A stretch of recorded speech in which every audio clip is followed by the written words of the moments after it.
कभी तुम्हारे साथ ऐसा हुआ है कि तुम्हारी जिंदगी में कोई बड़ी प्रॉब्लम नहीं है या प्रोबेबली तुम्हें नहीं पता कि कोई बड़ी प्रॉब्लम चल रही है, चीजें नॉर्मल सी चल रही है, स्कूल चल रहा है, कॉलेज चल रहा है या जॉब पे जा रहे हो, जो भी एक नॉर्मल रूटीन होता है ना हमारी लाइफ का, वो नॉर्मल तरीके से चल रहा है और तुम्हें अचानक से लगता है एक छोटी सी कोई बात होती है, जैसे मान लो किसी ने कोई क्वेश्चन पूछ दिया या कोई मैसेज आ गया, किसी ने कोई छोटी सी बात बोल दी और तुम फट पड़ते हो, किसी ने तुमसे छोटा सा आर्गुमेंट कर लिया और तुम बहुत ज्यादा भूल जाते हो, किसी ने नॉर्मल सी हंसी मजाक की बातें कर ली या तुम्हारे ऊपर कुछ कमेंट कर दिया, थोड़ा सा ट्रोल कर दिया तुम्हें, है ना, और तुम उसको बहुत बड़ा मुद्दा बना लेते हो। ये होती है इमोशनल ओवरवेलमनेस। और इसका उल्टा भी हो सकता है कि सारी चीजें ओके है, ठीक सी चल रही है, बट फिर भी मैं कुछ फील नहीं कर पा रहा हूँ, है ना। घर वालों की शिकायत रहती है कि तू ज्यादा बातें नहीं करता, चीजें शेयर नहीं करता, तुम बहुत ज्यादा खुश भी नहीं फील कर पाते, तुम दुखी भी नहीं फील कर रहे हो। इसका रीजन भी होता है इमोशनल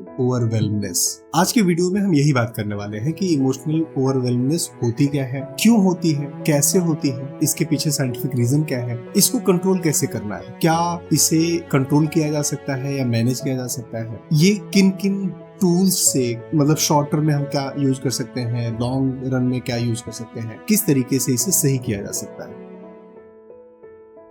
सबसे पहले ये समझते हैं इमोशनल ओवरवेलमनेस होती क्या है। जब तुम्हारे इमोशंस इतने ज्यादा इंटेंस हो जाएं कि उसे तुम्हारी बॉडी और तुम्हारा माइंड प्रोसेस नहीं कर पाए, तो समझ लो वो इमोशनल ओवरवेलमनेस है। और ये स्ट्रेस से अलग होता है। स्ट्रेस में हमें पता होता है कि मैं किस रीजन से स्ट्रेस में हूँ, मैं किस वजह से स्ट्रेस में हूँ। ये सैडनेस से भी अलग है। सैडनेस में हमें पता होता है कि किस रीजन से मैं सैड हूँ, किस रीजन से मैं दुखी हूँ। लेकिन इमोशनल ओवरवेलमनेस में सब कुछ बहुत ज्यादा लगता है, सब कुछ बहुत बिखरा हुआ सा लगता है। कोई स्पेसिफिक रीजन तुम्हें नहीं दिखेगा, कोई स्पेसिफिक सिम्टम तुम्हें नहीं दिखेगा, बट तुम्हें हर चीज बहुत ज्यादा लगेगी। बहुत ज्यादा रिस्पॉन्सिबिलिटीज है, बहुत ज्यादा लाइफ अच्छी नहीं चल रही है, चीजें स्टैग्नेंट सी हो गई हैं, मैं आगे नहीं बढ़ पा रहा हूँ। जितने भी इमोशंस तुम सोच सकते हो ना, एंजाइटी, फियर, कंपैरिजन, सैडनेस, ये सारे इमोशंस एक साथ तुम्हारे अंदर आते हैं। इसके 3 लेयर हो सकते हैं। पहला लेयर होता है इमोशनल फ्लडिंग। सारे इमोशंस ज्यादा से ज्यादा आ रहे हैं, सैडनेस भी ज्यादा लग रही है, हैप्पीनेस भी ज्यादा लग रही है, रोना भी ज्यादा आ रहा है, एंजाइटी भी ज्यादा हो रही है। कोई भी इमोशन, जैसे ही कोई इमोशन ट्रिगर होता है, वो इमोशन बिल्कुल फट जाता है, बहुत ज्यादा हो जाता है। दूसरा लेयर होता है इमोशनल नंबनेस। इनमें से कोई भी फीलिंग नहीं आ रही है, इसमें से कोई फीलिंग बाहर नहीं आ रही है। रोना चाहता हूँ, रोना नहीं हो रहा है, एंजाइटी भी नहीं फील हो रही है, बड़ी सी बड़ी प्रॉब्लम हो गई, सैडनेस भी नहीं फील हो रही है। ये भी इमोशनल ओवरवेलमनेस का एक पार्ट होता है, एक लेयर होता है। और तीसरा सिम्टम होता है फिजिकल सिम्टम, जिसमें मतलब थकान लग रही है ना, सुबह जगे फिर भी थकान है, बॉडी में पेन सा लग रहा है, कुछ किया नहीं उसके बाद भी आलस आ रहा है, पेट में गुड़गुड़ सी हो रही है। ये सारे तीसरे लेयर की इमोशनल ओवरवेलमनेस होती है। अब समझने की कोशिश करते हैं ये जो इमोशनल ओवरवेलमनेस है, इसके रीजंस क्या होते हैं। तो स्पेसिफिकली बहुत सारे रीजंस हो सकते हैं, 50 रीजंस हो सकते हैं। हम बात करेंगे 5 रीजंस की, जो सबसे कॉमन है और सबसे ज्यादा आपके लाइफ पर इफेक्ट डालती है। पहला रीजन है एक्यूमुलेटेड इमोशंस। हमारे यहाँ ना बोला जाता है कि ज्यादा फील मत करो, ज्यादा दुखी मत हो, ज्यादा टेंशन मत लो, ज्यादा रो मत। तो हम क्या करते हैं, उन चीजों को उस समय के लिए हम सप्रेस कर देते हैं, उस समय के लिए हम दबा देते हैं, और ये छोटी छोटी चीजें एक्यूमुलेट होती रहती है। आज अभी आप जिस चीज पे ट्रिगर हुए, जिस चीज पे आपको बहुत ज्यादा गुस्सा आ गया, जिस चीज पे आपको बहुत ज्यादा रोना आ गया, जिस चीज पे आपको बहुत ज्यादा टेंशन हो गई, वो उतनी बड़ी प्रॉब्लम नहीं थी, वो एक छोटी सी प्रॉब्लम थी, लेकिन वो बाल्टी भरने की आखिरी बूंद थी। जैसे ही वो बूंद भरी, बाल्टी से पानी निकलने लगा। बहुत सारे छोटे छोटे emotions over the period of time accumulate आपके दिमाग में हो गए हैं और वो बाहर निकल रहे हैं। दूसरा रीजन होता है कॉन्स्टेंट कंजम्पशन ऑफ इंफॉर्मेशन। अभी आज के समय में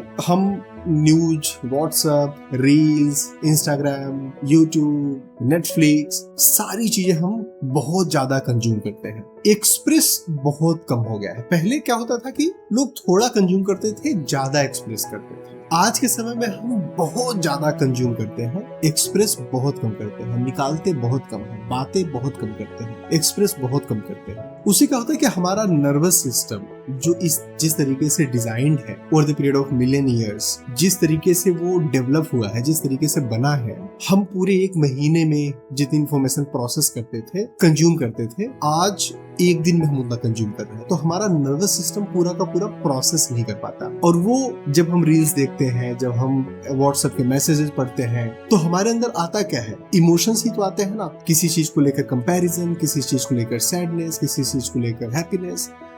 अभी हैप्पीनेस को हम ढंग से एंजॉय भी नहीं कर पाए थे, दूसरा सीन आ गया, फिर उससे कंपैरिजन हमारे दिमाग में चलने लगा, फिर वो प्रोसेस भी नहीं हुआ था, तभी कोई सैडनेस का सीन आ गया, सैडनेस का मैसेज आ गया, कोई स्ट्रेस की बात हो गई।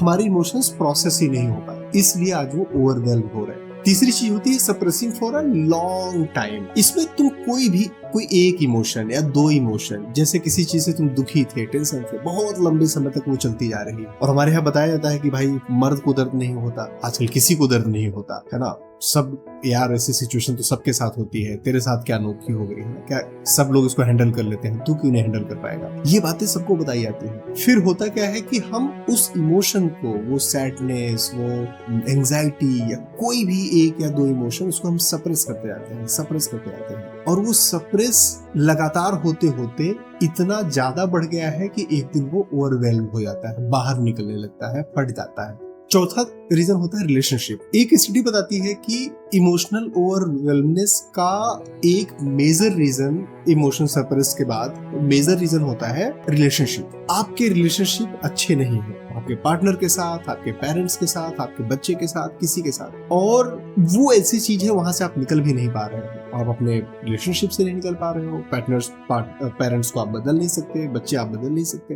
वो इमोशनल के फटने का एक बहुत बड़ा रीजन होता है। और पांचवा रीजन होता है हाईली सेंसिटिव पर्सन। ये एक तरीके की साइकोलॉजिकल प्रॉब्लम है, बट ये हमें समझना बहुत जरूरी है, so that we can manage it better. तो बेसिकली क्या होता है, कुछ लोग इमोशंस को लेकर, चीजों को लेकर बहुत ज्यादा सेंसिटिव होते हैं। उनको बुरा भी ज्यादा लगता है, अच्छा भी ज्यादा लगता है, बहुत सारी चीजें बहुत ज्यादा होती है। और कई बार ऐसा होगा कि वो खुश बहुत ज्यादा नहीं हो पाते, बट चीजें अंदर ही अंदर उनके चले जा रही हैं, वो एक्सप्रेस नहीं कर पा रहे हैं, बट बहुत ज्यादा अंदर ही अंदर घुट रहे हैं। ये होता है हाईली सेंसिटिव पर्सन।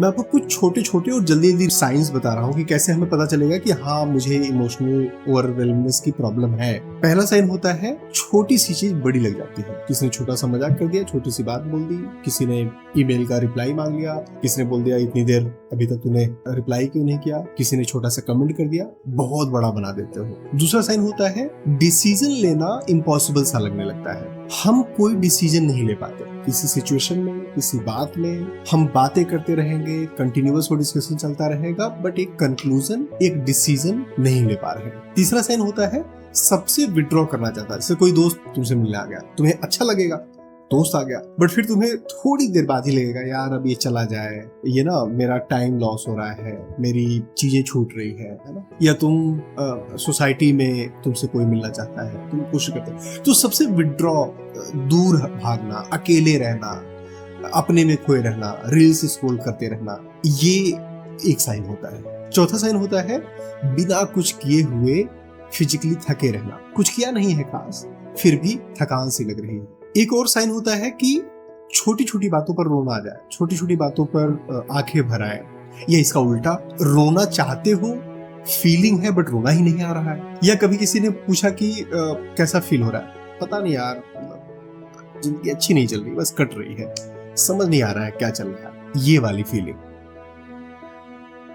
अब इसको थोड़ा सा साइंटिफिकली समझते हैं, और जब हम चीजों को समझ लेते हैं ना, तो काफी आसान हो जाता है चीजों को प्रोसेस करना, चीजों को मैनेज करना। तो जब हम बहुत ज्यादा इमोशनल ओवरवेल्म होते हैं, तो हमारा बॉडी और उसकी वजह से हमारा नर्वस सिस्टम फाइट या फ्लाइट मोड में चला जाता है। या तो वो चीजों से बहुत ज्यादा फाइट करेगा, या फ्लाइट मोड में चला जाएगा। फ्लाइट मोड में गया, नंबनेस आ गई।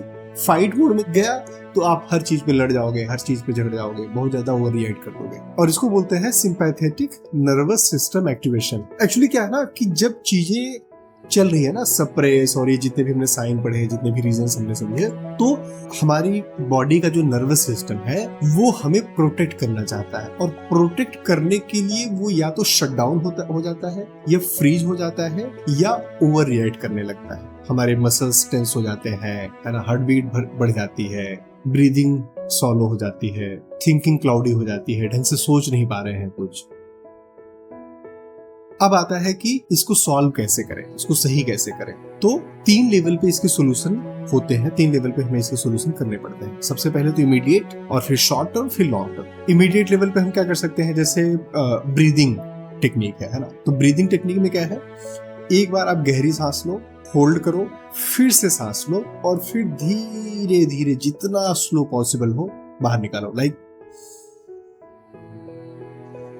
जितना स्लो निकाल सके उतना स्लो। एक रिसर्च बताती है कि इससे हमारी जो ब्रीदिंग रेट है वो नॉर्मल होने लगती है, हमारा जो स्ट्रेस है वो काफी कम हो जाता है इमीडिएट बेसिस पे। दूसरा है 5 4 3 2 1 का रूल।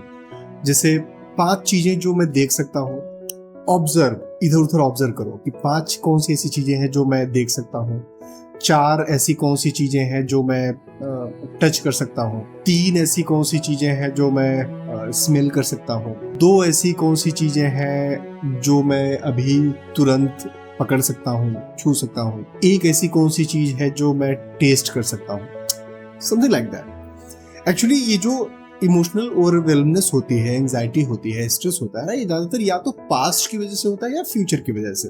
ये टेक्निक हमें प्रेजेंट में लेकर आती है। तीसरा टूल है वाटर थेरेपी। तो ठंडे पानी में पैर डाल दो, थोड़ी देर बैठ जाओ, ये तुम्हारी हार्ट बीट को नॉर्मल करता है, बीपी को नॉर्मल करता है और तुम्हें थोड़ा सा काम फील कराता है। दूसरे लेवल पे शॉर्ट टर्म में हमें क्या क्या करना चाहिए, तो उसमें पहला है नेम योर इमोशन। ये सारे इमोशंस अलग अलग है ना। एंजाइटी अलग होती है, कंपैरिजन अलग होता है, फियर अलग होता है, सब कुछ अलग अलग होता है। Try to name it, try to observe and name it. तुम्हें कौन सी फीलिंग आ रही है, लिखो कि मैं अभी नर्वस फील कर रहा हूँ या स्ट्रेस फील कर रहा हूँ, सैड फील कर रहा हूँ या डर लग रहा है और किस रीजन से। डायग्नोस नहीं करना है, अंदर नहीं घुसना है कि डायग्नोस मैं कर लूंगा डॉक्टर बन जाऊंगा, नहीं। Just observe and try to understand कि कौन सी फीलिंग है।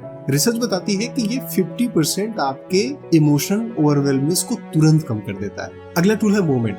अगर तुम्हें कभी ऐसा फील हो रहा है, देन स्टार्ट वॉकिंग।